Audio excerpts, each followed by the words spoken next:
नमस्कार दोस्तों, आप देख रहे हैं सेफ्टी ट्रेनिंग क्लासेस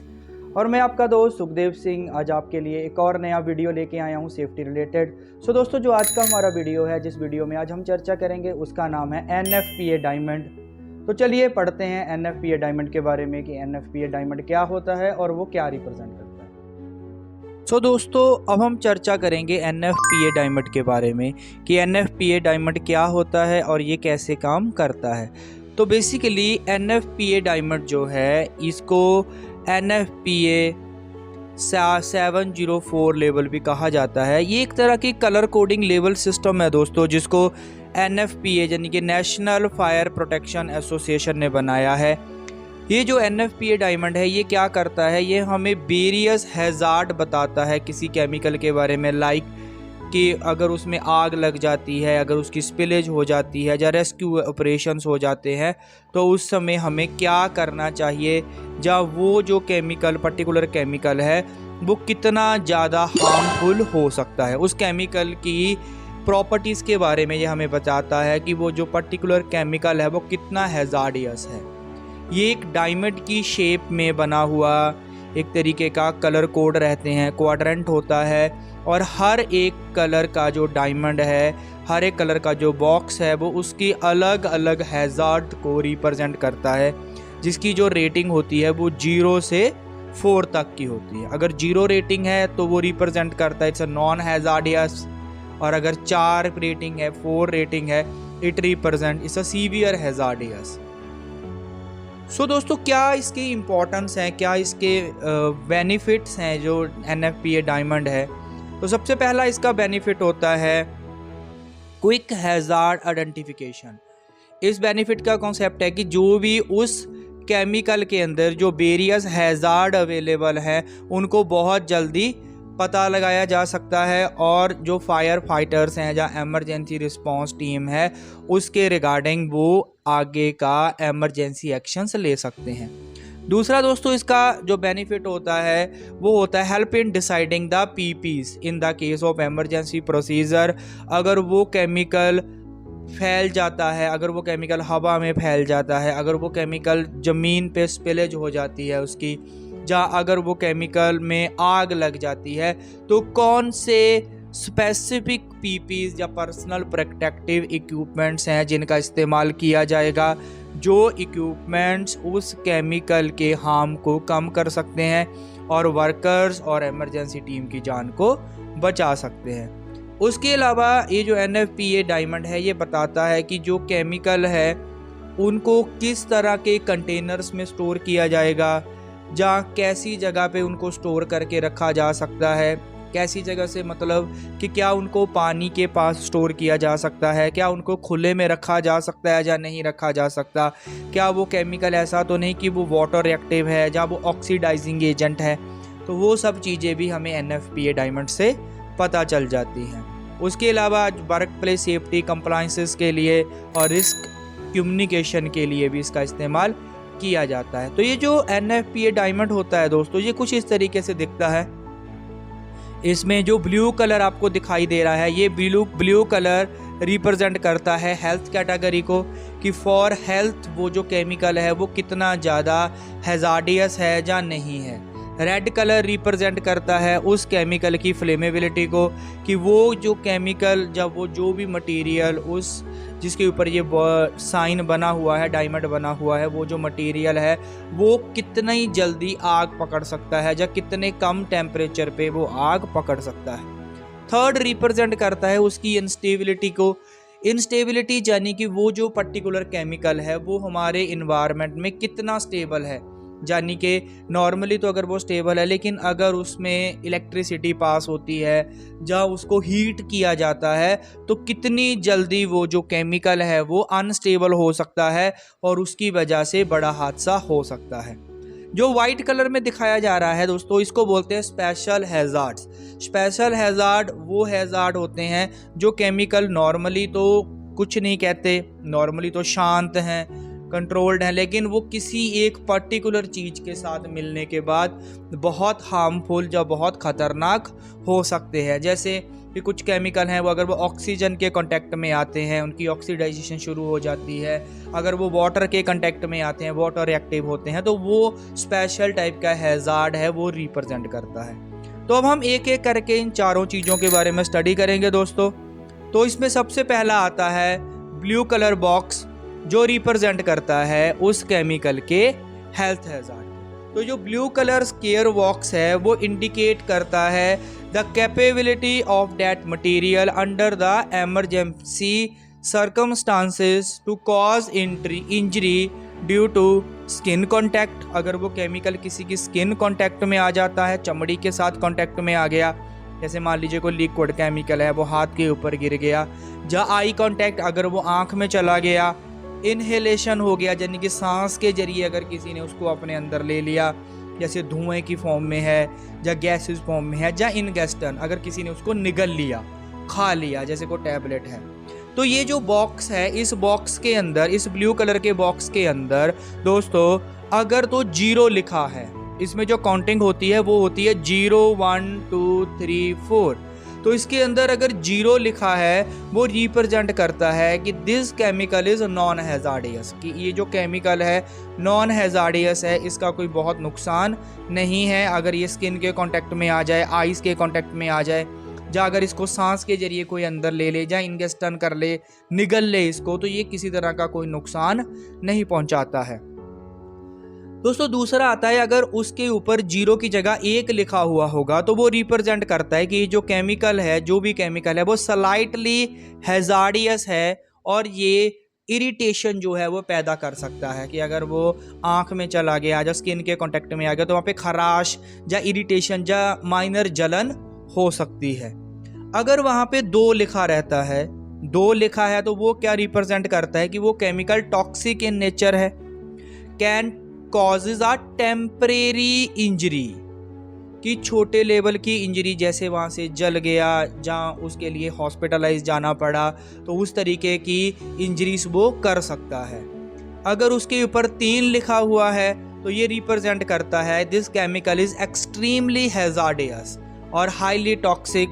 और ये बहुत ज़्यादा सीरियस या परमानेंट इंजरी भी कर सकता है, यानी कि अगर ये किसी की आंख में चला गया तो हो सकता है उसकी आंखें जो हैं वो सदा के लिए ख़राब हो जाएं, या स्किन कांटेक्ट में आ गया तो हो सकता है वो पार्ट बुरी तरह से डैमेज हो जाए, उस पर बहुत हाई डिग्री का बर्न हो जाए, इनहेल हो गया तो हो सकता है वो इंटरनल ऑर्गन्स को बहुत बड़ा नुकसान कर दे।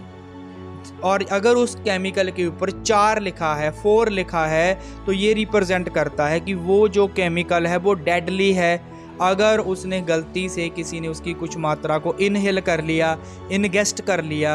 यानी कि अगर उसकी ज़्यादा मात्रा को सांस के जरिए अंदर चली गई, जहाँ किसी ने उसको खा लिया उस केमिकल को, तो उस केस में उस इंसान की मौत भी हो सकती है। ठीक है दोस्तों। सो इसमें जो दूसरा है रेड कलर का जो स्केयर बना है वो रिप्रेजेंट करता है इसकी बर्निंग कैपेसिटी को,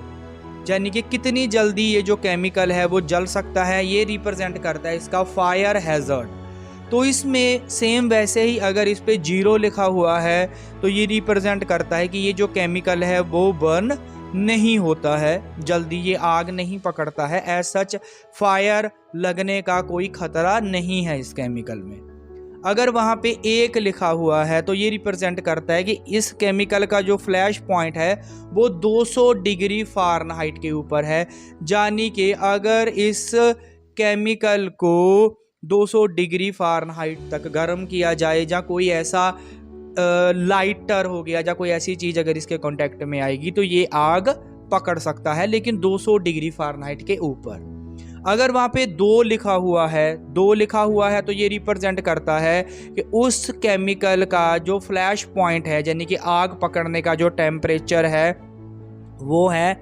100 डिग्री से ऊपर, लेकिन 200 डिग्री से कम है, यानी कि ये मटेरियल है अगर इसको गर्म किया जाएगा 100 डिग्री फ़ारेनहाइट के ऊपर तो ये मटेरियल जो है इसमें इग्निशन होगी, आग पकड़ सकता है। उसके बाद तीसरा आता है, अगर उसके ऊपर 3 लिखा हुआ है तो ये रिप्रेजेंट करता है कि इस मटेरियल का जो टेम्परेचर है, यानी कि फ्लैश पॉइंट जो टेम्परेचर है, आग पकड़ने का जो टेम्परेचर है वो 100 डिग्री फ़ारेनहाइट से भी नीचे है और ये ऑलमोस्ट एम्बिएंट टेम्परेचर, अगर वहाँ पे ज़्यादा गर्मी है तो उस टेम्परेचर में आग पकड़ सकता है। फोर्थ है दोस्तों फ्लैश पॉइंट, अगर उस पर 4 लिखा है तो ये रिप्रेजेंट करता है कि उसका जो फ्लैश पॉइंट है वो बहुत कम है, यानी कि वो 73 फ़ारेनहाइट से भी कम है। ऐसे मटेरियल जो है वो बहुत जल्दी आग पकड़ लेते हैं, ठीक है जी। और बहुत जल्दी आग मतलब इनको नॉर्मल टेम्परेचर पे भी आप खुली हवा में या नॉर्मल धूप में भी नहीं रख सकते। ये जो केमिकल है, ऐसा केमिकल बहुत हैजार्डियस होता है जिसके ऊपर 4 लिखा रहता है और बहुत जल्दी उसमें आग लग जाती है। सो ऐसे दोस्तों इसका तीसरा पार्ट है, ये रिप्रेजेंट करता है उस केमिकल की रिएक्टिविटी एंड स्टेबिलिटी। स्टेबिलिटी और रिएक्टिविटी हैजार्ड जो रिप्रेजेंट करता है कि वो केमिकल जो है वो वैसे तो नॉर्मल है, स्टेबल है, लेकिन अगर उसको गर्म किया जाता है या उसके अंदर कोई केमिकल चेंजेस आती हैं या उसमें कोई हॉट हीट या शॉक अप्लाई किया जाता है तो वो मटेरियल क्या है, उस केस में वो मटेरियल रिएक्टिव हो जाता है और वो मटेरियल एक्सप्लोजिव हो सकता है या और कोई बड़ा खतरा पैदा कर सकता है। तो इस पे भी दोस्तों सेम, अगर इसके ऊपर 0 लिखा हुआ है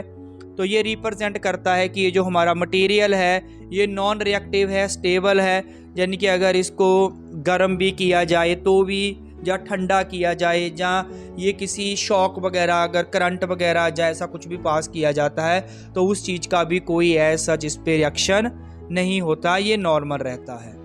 अगर उसके ऊपर 1 लिखा हुआ है, 1 लिखा हुआ है, ये रिप्रेजेंट करता है कि अगर इस मटेरियल को हीट किया जाए तो ये जो मटेरियल है ये मटेरियल अनस्टेबल हो जाएगा और ये जो है इस मटेरियल एक्सप्लोजिव फॉर्म में कन्वर्ट हो सकता है। उसके बाद अगर इसके ऊपर 2 लिखा हुआ है तो ये रिप्रेजेंट करेगा कि ये जो मटेरियल है इसके अंदर violent chemical changes possible at a elevated pressure और टेम्परेचर, यानी कि अगर इसका प्रेशर इंक्रीज होता है या टेम्परेचर इंक्रीज होता है तो ये जो मटेरियल है प्रेशर बढ़ने पे या टेम्परेचर बढ़ने पे एकदम से एक्सप्लोजिव हो सकता है और ये खतरनाक हो सकता है, इसमें आग भी लग सकती है या एक्सप्लोड कर सकता है। वैसे ही अगर उसके ऊपर 3 लिखा हुआ है दोस्तों तो ये रिप्रेजेंट करता है कि अगर इस मटेरियल को शॉक लगता है, जैसे झटका लगा बहुत ज़ोर से, या इसको हीट अप्लाई किया गया, गर्म किया गया, या इसको बहुत ज़्यादा ठंडा किया गया, तो उस केस में भी ये जो मटेरियल है ये खतरनाक हो सकता है। सो दोस्तों इसमें अगर वैसे ही 4th लिखा गया है तो ये रिप्रेजेंट करता है कि ये जो मटेरियल बहुत ज़्यादा एक्सप्लोजिव है और ये हो सकता है नॉर्मल टेम्परेचर के ऊपर भी, अगर माइनर सी टेम्परेचर में चेंजेस हुई तो उस समय पे भी ये जो मटेरियल है ये एक्सप्लोजिव हो सकता है और ख़तरनाक हो सकता है। तो ऐसे मटेरियल्स को जो स्टोर किया जाता है, जैसे मटेरियल को जब ट्रांसपोर्ट किया जाता है तो उस समय बहुत हाई सिक्योरिटीज़ की ज़रूरत पड़ती है, बहुत हाईली लेवल की सेफ्टी प्रिकॉशंस जो हैं वो फॉलो करने पड़ते हैं। सो ऐसे ही दोस्तों लास्ट इसमें आता है special hazards. Special hazard represent करता है, इसको वाइट कलर से रिप्रेजेंट किया जाता है। ये वाइट कलर रिप्रेजेंट करता है कि वो मटेरियल जो है वो वाटर रिएक्टिव है, जहाँ ऑक्सीडाइजिंग प्रॉपर्टीज़ हैं, जहाँ कोई और स्पेशल ऐसी उसके अंदर रिक्वायरमेंट है जो किसी चीज़ के कारण वो आग पकड़ सकता है या कोई और रिएक्शन कर सकता है। ऐसे केस में दोस्तों उस मटेरियल के ऊपर क्या लिखा रहता है, उस मटेरियल के ऊपर लिखा रहेगा जैसे फॉर एग्जांपल ALK। इसका मतलब अगर इसके ऊपर इस रेड बॉक्स में ALK या एल्केलाइन लिखा हुआ है मतलब वो एल्केलाइन नेचर का है, या एल्केलाइन से उनको दूर रखना है। अगर उसके ऊपर COR और OX लिखा हुआ है तो मतलब है जो केमिकल है वो ऑक्सीडाइजर है, क्रोजिव हो सकता है। अगर CRY लिखा हुआ है मतलब क्या है कि उस मटेरियल को वो ज़्यादा बहुत ठंडा है, जहाँ फिर अगर उसको ज़्यादा ठंडा किया जाता है, बहुत ज़्यादा ठंडे लेवल पे लेके जाया जाता है, उसका टेम्परेचर कम किया जाता है, उस समय वो मटेरियल रिएक्टिव हो सकता है, अदरवाइज़ वो मटेरियल बहुत ज़्यादा ठंडा है। ऐसे W लिखा हुआ है तो वो रिप्रेजेंट करता है, ऐसे W लिख के उसमें कट बना हुआ होगा तो वो रिप्रेजेंट करता है कि इस मटेरियल को पानी के साथ नहीं मिलाया जाएगा, या इस मटेरियल के साथ अगर ये मटेरियल पानी के कांटेक्ट में आ जाता है तो ये बहुत ज़्यादा रिएक्टिव हो सकता है और ख़तरनाक हो सकता है। ऐसे दोस्तों अगर उसके ऊपर RAD लिखा हुआ है तो RAD बताता है कि वो जो केमिकल है वो रेडियो एक्टिव है, यानी कि वो रेडियो एक्टिव है, अगर वो काफ़ी ख़तरनाक है। ऐसे ही अगर एसिड लिखा है तो उसके अंदर एसिड है, COR सिर्फ लिखा हुआ तो मतलब वो क्रोजिव नेचर का है। ऐसे ही जहाँ फिर वो एस्पिरेंट गैस है, कोई ऐसी खतरनाक गैस है जो सांस के जरिए अगर अंदर जाती है तो नुकसान कर सकती है। तो ये दोस्तों ये होता है हमारा NFPA डायमंड। इसके ऊपर हमने एक छोटा सा टॉपिक था जिसको हमने कवर किया। आई होप ये चीज़ें आप लोगों को अच्छी लगी होंगी। तो ये हमारा आज का सेशन था। आप सबका बहुत बहुत धन्यवाद। मिलते हैं अगले सेशन में बहुत जल्दी। तब तक के लिए thank you so much. Sukhdev Singh signing off.